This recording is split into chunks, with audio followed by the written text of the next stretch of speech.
Hi welcome back to my channel. ఈరోజు కథ ప్రేమ పరిచయమే 29వ భాగాన్ని వినేద్దాం. ధాత్రి చాలా ఉత్సాహంగా వస్తుంది ల్యాబ్కి. ఆ సైంటిస్ట్ చాలా సీరియస్గా ఉంటాడు. మరియా వచ్చి, ధాత్రి మ్యామ్, మీకు ఈరోజు ఫుల్ వర్క్ ఉంది, నాతో రండి అంటూ తీసుకుని వెళ్ళి ఒక బాడీ చూపించి, దీని మీద ఇందులో ఉన్న అన్ని రీసెర్చెస్ చేయండి అంటూ ఒక ఫైల్ కూడా ఇచ్చి వెళ్తుంది. ధాత్రి ఆ డెడ్ బాడీ వైపు ఒకసారి చూస్తుంది. ఎవరో ఒక అమ్మాయి యంగ్గానే ఉంది. ఏదో పోసి తగలబెట్టుకుందో తెలియదు. ధాత్రి తన పని తాను మొదలుపెట్టింది. తన పని పూర్తయ్యేసరికి తన చేతులు వణకడం మొదలుపెట్టాయి.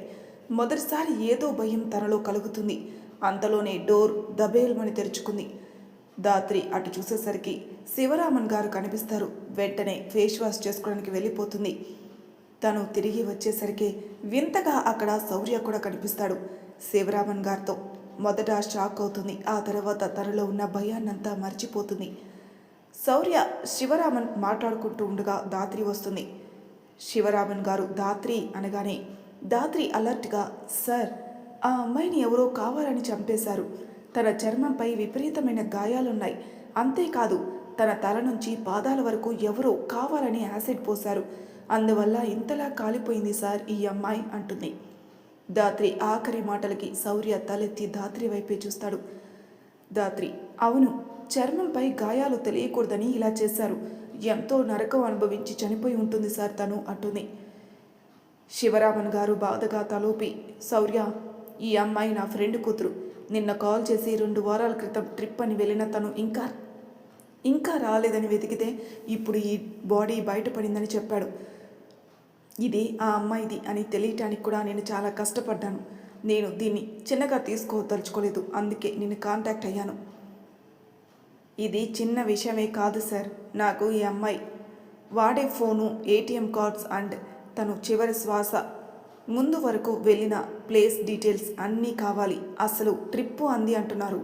తను వెళ్ళిన ప్లేస్ ఏంటి సార్ అంటాడు శౌర్య. శివరామన్ గారు చెప్పడంతో తన టీం మెంబర్కి కాల్ చేసి ఆ ప్లేస్కి పంపించి డీటెయిల్స్ తెలుసుకోమంటాడు.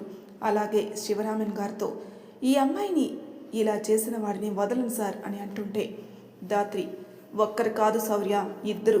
తన బాడీలో 2 టైప్స్ ఆఫ్ డిఎన్ఏస్ దొరికాయి నాకు. శౌర్య ఒకసారి కళ్ళెత్తి షార్ప్గా చూస్తాడు. కావాలంటే ఈ ఫైల్ చూసుకో అంటుంది ధాత్రి. శివరామన్ గారు ధాత్రి చొరవ చూసి శౌర్యతో, తనంతే శౌర్య, తనకి కొత్త పాత తేడా ఉండదులే. నాతో కూడా ఎంతో పరిచయం లేదు, బట్ నన్ను సొంత వ్యక్తిలా చూస్తూ మాట్లాడుతుంది. నువ్వు పట్టించుకోకు అంటారు. ధాత్రి షాక్ అవుతుంది. శౌర్య నవ్వి, కొంతమంది అంతే సార్ అంటాడు. ధాత్రి కోపంగా చూసి, సార్, నాకు కాస్త హెడ్ఏక్గా ఉంది, హాఫ్ డే లీవ్ తీసుకుంటున్నాను అంటూ తను గ్యాదర్ చేసిన ఫైల్ని శివరామన్ గారి చేతిలో పెట్టి వెళ్ళిపోతుంది. శౌర్య అలానే చూస్తూ ఉంటాడు. ధాత్రి చిన్నగా కసురుకుంటున్నట్టు తన ఫేస్కి ఇంకేదో తెలియని అందం తోడవుతుంది. అందుకే అలా చూస్తాడు. శివరామన్ వెళ్తున్న ధాత్రిని చూస్తూ, మోస్ట్ టాలెంటెడ్ వన్ అమ్మాయి, ఈజీగా అనలైజ్ చేసేస్తుంది ఏదైనా అంటూ చెప్తారు. శౌర్యకి ధాత్రి పిచ్చి పిచ్చి మాటలు గుర్తుకొస్తాయి. ఆయన చెప్పిన మాటలకి తెలియకుండానే నవ్వేసి ఆ నవ్వుని దాచుకుంటూ, ఓకే సార్, నేను వెళ్తాను, అండ్ ఈ అమ్మాయి మొబైల్ అండ్ ఫ్రెండ్స్ లిస్ట్ నాకు పంపండి అంటూ వెళ్ళిపోతాడు. ధాత్రి శౌర్యాన్ని తిట్టుకుంటూ ఉంటుంది. కొంతమంది అంతే సార్ అంట. తను నాకు తెలియని వ్యక్తి ఎలా అవుతాడు?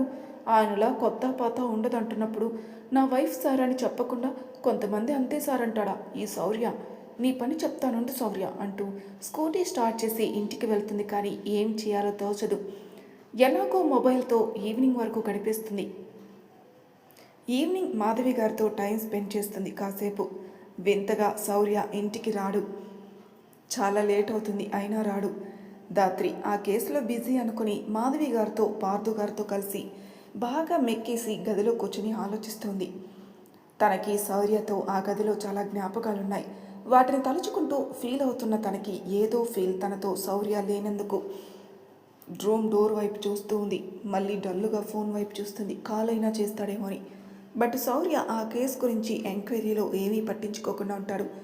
ఇంతలోనే ఓ మెసేజ్, మాస్టర్, తిని కూడా వర్క్ చేసుకోవచ్చు, తినకపోతే ఎనర్జీ లాస్ అయ్యి బ్రెయిన్ ఆలోచించక కేసు సాల్వ్ అవ్వడానికి టైం ఎక్కువయ్యి, ఎందుకు సో తినేయండి ముందు అంటుంది. శౌర్య ఉన్న బిజీలో ఆ మెసేజ్ కూడా చూడడు. కాసేపటికి కేస్ రిలేటెడ్ కాల్ వస్తే అప్పుడు కాల్ మాట్లాడేసి చూసి చిన్న స్మైల్తో గుడ్ నైట్ స్వీట్ హార్ట్ అని పెడదామనుకుని కూడా గుడ్ నైట్ బేబీ డాల్ అని మెసేజ్ సెండ్ చేసి అలా బయటకెళ్ళి తినేసి బయట తనకున్న పని పూర్తి చేసుకొని వస్తాడు. మొదటిసారి ఏదో తెలియని వెలితి శౌర్య పక్కన లేనందుకు దాన్నే ప్రేమంటారా అంటే తనకి తెలీదు. కానీ అలా చూస్తూ ఉన్న తనకి బయట ఉన్న వెన్నెలా కనిపించడంతో అటు కిటికీ తలుపుల దగ్గరికి ఆకాశాన్ని చూస్తూ ఆ వెన్నెలలోని స్వచ్ఛతకి శౌర్య ఫేస్ గుర్తుకు రావడంతో కనులు మూసుకొని సన్నని చల్లగాలికి పులకరిస్తూ ఇంతకు మించి మాటలకి అందని భావన నాలోన నీ వల్లే కలుగుతున్న తిబల. నన్ను ఏమంటావు?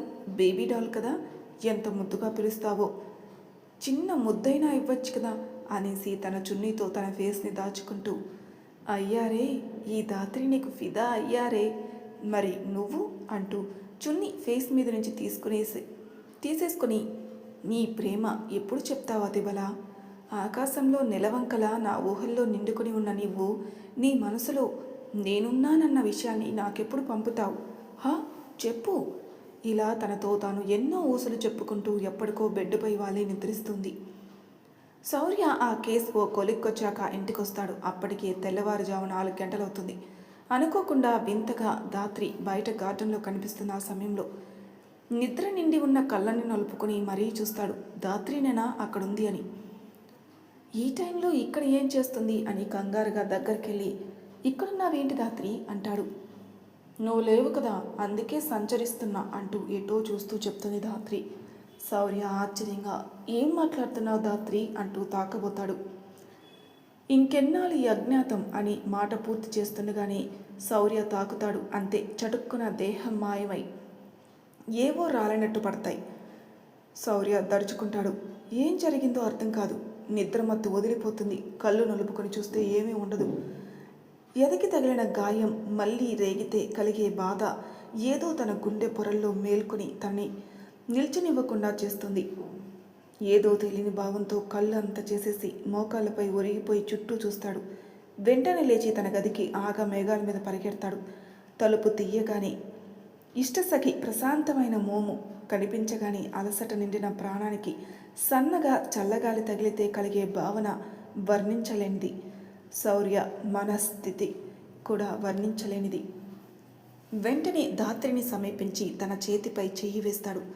ఎక్కడ మళ్ళీ మాయమైపోతుందోనే భయంతో దాత్రి తనకి కావాల్సిన శౌర్య స్పర్శ తగలగానే ప్రాణం లేచి వచ్చినట్టు చటుక్కున కళ్ళు తెరిచి శౌర్య అంటుంది. శౌర్య కళ్ళలో ఏదో భయం, బాధ క్లారిటీగా తెలుస్తుంది. ఏమైంది అంటూ పైకి లేస్తున్నప్పుడు శౌర్య తన చేయి వదలకుండా పట్టుకోవడంతో నీకు బలం అతిగా ఉందని నాకు తెలుసు అతిబల అంటుంది. శౌర్య అదేమీ పట్టించుకోకుండా దాత్రి చేతిని బలంగా తన వైపుకి లాక్కుంటాడు. దాత్రి మోకాలపై బెండై వెళ్ళి శౌర్యాన్ని అంటుకుంటుంది. అంత బలంగా లాగాడు పిల్లగాడు. శౌర్య అలా లాగడం దాత్రికి ఓ వింత అయితే తను వెళ్ళి బందీ అవ్వటం మరో వింతలా ఉండడంతో ఒక్కసారి తన ఇంకో చేతిని అందుకుని చిన్నగా గిల్లుకుంటూ కళ కాదా, నిజమా అని కరెంటు కొట్టినట్టు షాక్లో ఉంటే శౌర్య మనసు నుంచి వినిపిస్తున్న బాధ తన మనసుకి చాలా సులువుగా అర్థమవ్వటం. ఏమైంది శౌర్యకి అనుకుంటూనే తన వెన్నుపై భయపడకు శౌర్య, భయపడకు. నైటు ఇంత లేట్ అయ్యి బయట నుంచి వస్తే భయం వేయటం కామన్ అనుకో, బట్ నేనున్నాను, భయపడకు అని చెప్తూ చిన్న పిల్లాడు వెన్ను నిమురినట్టు నిమురుతుంది. దాత్రి మాటలకి తన స్పర్శకి పూర్తిగా తనని తాను ఆధీనంలోకి తెచ్చుకుని దాత్రి నుంచి విడిపడతాడు. దాత్రి అలా మోకాలపైనే కొద్దిగా ముందుకు జరిగి బెడ్ మీద నుంచి దిగి ఏం చూసి భయపడ్డావు శౌర్య అని అడుగుతుంది. కావాలని తన మూడ్ డైవర్ట్ చేయడానికి అడుగుతుంది. శౌర్య అది నువ్వు అంటూ వెనక్కి ఫేస్ టర్న్ చేయబోయి ఆగి దాత్రి వైపుకు తిరుగుతాడు. ప్రశాంతంగా ఉన్న తన మొహంలో కలత కలిగించడం తనకిష్టం లేదు. కానీ కళ్ళ ముందు జరిగిన దాన్ని నమ్మలేకుండా ఉన్నాడు. అరెరే నిన్నంతలా ఏం భయపెట్టింది అంటూ నుదుటికి ఉన్న స్వెట్ని పక్కనున్న టవల్తో తుడుస్తుంది దాత్రి తాను ఆ పరిస్థితి నుంచి బయటపడేయడానికి దాత్రి ఆలోచనని మళ్లించడానికి కూడా శౌర్య నవ్వుతూ ఇంకాస్త డీప్ హగ్ ఇస్తే ఇంతకు మించి స్వెట్ పడుతుందేమో కదా అని కన్ను కొడతాడు. శౌర్య అలా మాట్లాడగానే దాత్రికి సిగ్గు మొగ్గలై నవ్వొచ్చి వెంటనే మింగేసి ఏంటి అంటుంది. శౌర్య దాత్రిని చొరవగా దగ్గరికి లాక్కుని ఇలా ఇంకొంచెం ముందుకు వెళ్దామా అని అంటున్నాను బేబీ డాల్. ఏదైనా ప్రాక్టికల్గా చెప్తే తప్ప అర్థం కాదా నీకు? ధాత్రి షాక్ అవుతుంది.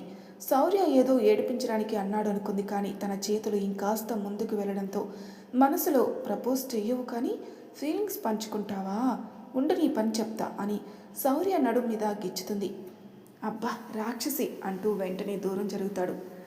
ధాత్రి రాకాసి అని కూడా అనుకో, నీ ఇష్టం, ఇంకోసారి గిచ్చనా, సాలిడ్ బాడీ కదా నీది, ట్రై చేస్తా అంటూ వస్తున్న ధాత్రిని చూసి శౌర్య, ఇంత నైట్ ఎంత మంచి మూమెంట్ యూటిలైజ్ చేసుకోక ఇలా రివర్స్ అవుతుంది ఏంటయ్యా శివయ్య, ఇంత పర్ఫెక్ట్ బాడీ ఉన్న టెంప్టమ్వా నువ్వు, నీకేం ఫీలింగ్స్ లేవా అని అందామనుకుని కూడా అనలేక లోపల అనుకొని పైకి పల్లెకిలించి, అంత పని చేయకు ధాత్రి అంటూ ఫ్రెష్ అవ్వడానికి వాష్రూమ్లోకి వెళ్ళిపోతాడు.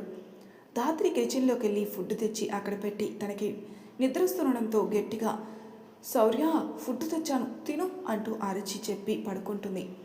శౌర్య ఫ్రెష్ అయి వచ్చేసరికి మేడం డ్రీమ్ వరల్డ్లోకి వెళ్ళిపోయింది. శౌర్య వచ్చి ఫుడ్ చూసి, మార్నింగ్ అవుతుంటే నేనేం తింటాను అని ధాత్రి వైపు చూసి, ఏంటి మాయ, ఎవరు తను, దేనికోసం ఎదురు చూస్తుంది, తను మాయనేనా, అసలు ఏంటి, ఎలా స్పందించాలి అంటూ ఆమె మాటలు గుర్తు తెచ్చుకుని, నా కోసం సంచరిస్తుందా అంటే అర్థం అంటూ షాక్గా ఫీల్ అయి, ఏంటిది మాయలా ఉంది అనుకుంటూ లేచి పూజ గదికి వెళ్తాడు. అక్కడే ఉన్న శివలింగాన్ని చూస్తూ, ఏం ఆట ఆడుతున్నావు శివయ్య, ధాత్రిని మాత్రం నా నుంచి దూరం చేయకు, ఎవరిని మా మధ్యలోకి రానివ్వకు, అది ఎవరైనా సరే అని పూజ మొదలుపెట్టి తెల్లారేసరికి ఇంట్లో ఉండకుండా మాయమవుతాడు. మళ్ళీ భీష్పద, అమ్మ విన్నారా? ఆ అమ్మ చిరునవ్వు నవ్వి ఏమీ మాట్లాడరు. అమ్మ ఒకటి అడగనా అంటుంది భీష్పద. సందేహం ఉంటే అడగాలి కదా, అడుగు భీష్పద. ఆ దేవునికి మీపై ఎంత ప్రేమ ఉందో శౌర్యకి ధాత్రిపై అంతే ప్రేమ ఉంది అంటుంది భీష్పద. ఇందులో నేను ఎవరితో అయినా పోటీకి దిగుతా అమ్మా, వాళ్ళ జననం తెలిసి ఇలా మాట్లాడడం చూద్దామేమో అంటారు అమ్మ. భీష్పద నవ్వి, మీకు గుర్తు చేస్తున్నానమ్మా అంటుంది. మార్నింగే లేచిన ధాత్రికి ఫుడ్ తినకుండా కనిపించడం, అలాగే శౌర్య లేకపోవడంతో కాస్త డల్ అయినా నెమ్మదిగా తను రెడీ అయ్యి వెళ్ళిపోతుంది.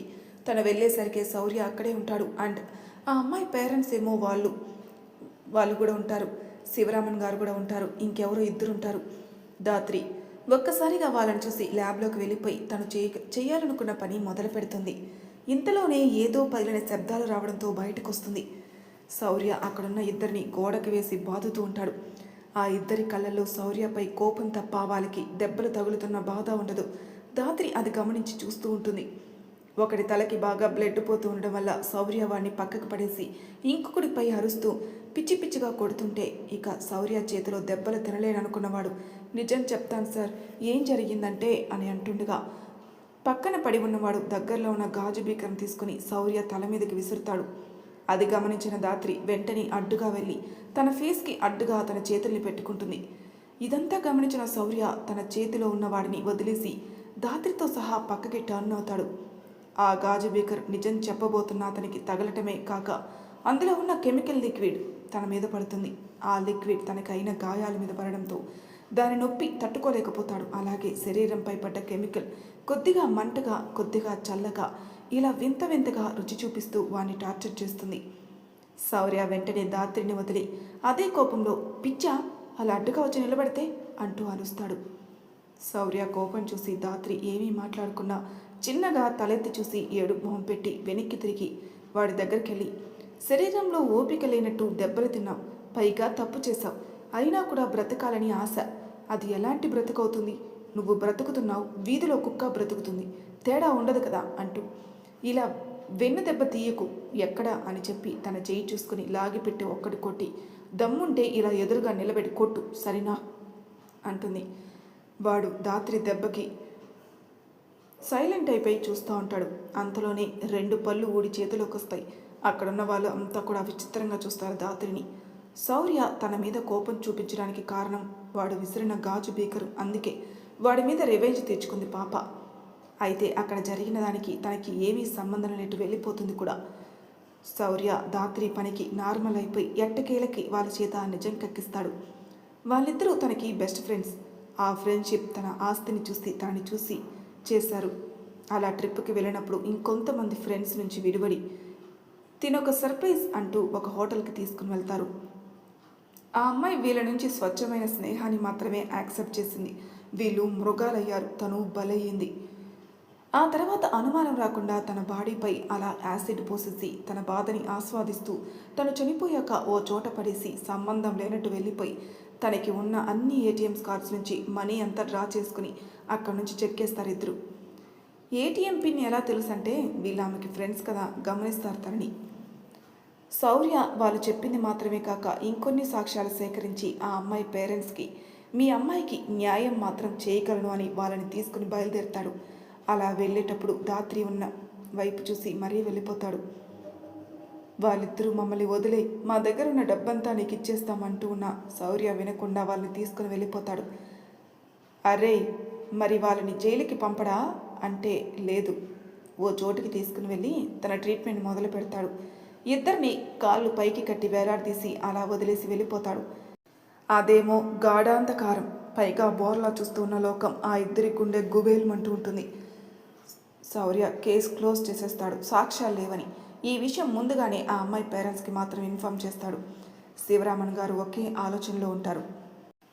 శౌర్య కోసం దాత్రి అడ్డుపడిన దాత్రి గురించి ఆలోచిస్తూ శౌర్య తనపై అరవటం, దాత్రి ఏమీ మాట్లాడకపోవటం, అలాగే శౌర్య వెళ్ళబోయి ముందు దాత్రి వైపు చూడటం, ఇవన్నీ వింతగా ఉంటాయి. ఆయనలో ఆయనే నేను ఏదైనా మిస్ అయ్యానా అనుకుంటూ ఉంటాడు.